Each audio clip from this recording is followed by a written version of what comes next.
بيحرص الإعلامي ومقدم البرامج اللبناني وسام بريدي على تمضية وقته الصيفي مع زوجته عارضة الأزياء ريم السعيدي وطفلتيه بيلا ماريا وآيا صوفيا بدبي. بدورة شاركت ريم اللحظات الممتعة اللي بتجمعها مع عائلتها، خصوصا بعد فترة غياب طويلة عن زوجها بسبب تسكير المطارات نتيجة التعبئة العامة اللي تم فرضها من قبل الدولة للحد من انتشار فيروس كورونا.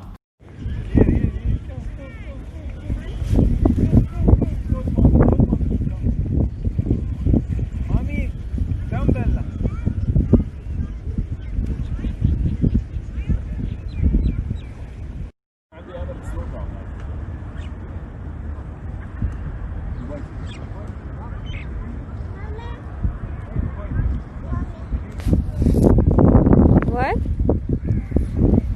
Shoes? Your shoes are full of sand? Shoes? No. What no?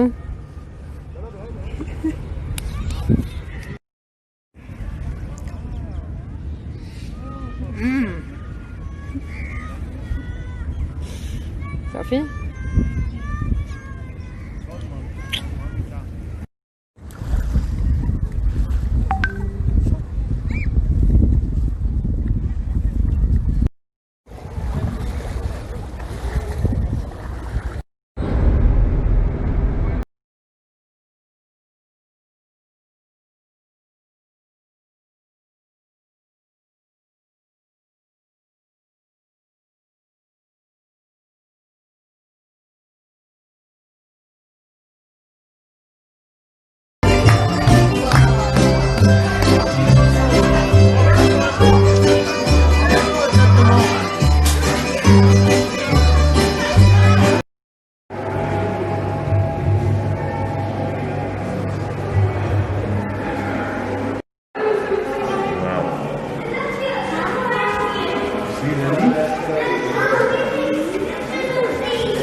ريم أيضا نشرت على صفحتها الرسمية عبر انستغرام مقطع فيديو ظهرت فيه وعم تغني لبنتها يا ليلي يا ليلى، وقد أثنى الجمهور على عفوية الطفلة بيلا ماريا يلي حاولت تغني على طريقتها الخاصة والبريئة. وش نشكي لك يما وقالوا لي ليلى.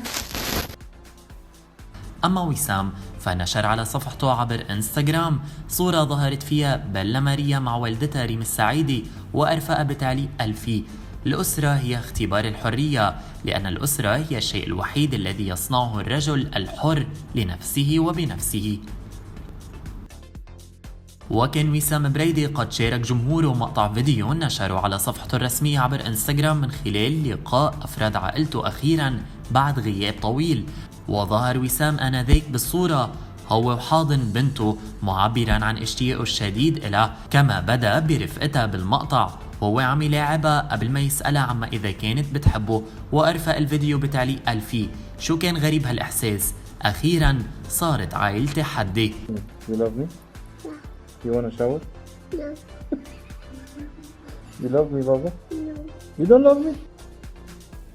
من ناحية أخرى يشار إلى أن اللقاء تم بدبي، حيث يقدم بريدي أحد البرامج التلفزيونية، علما أنه يقيم بعيدا عن عائلته منذ أشهر بسبب إجراءات وقف السفر اللي فرضت بالإمارات العربية المتحدة كما بالعاصمة اللبنانية بيروت على إثر انتشار الموجة الأولى من فيروس كورونا المستجد.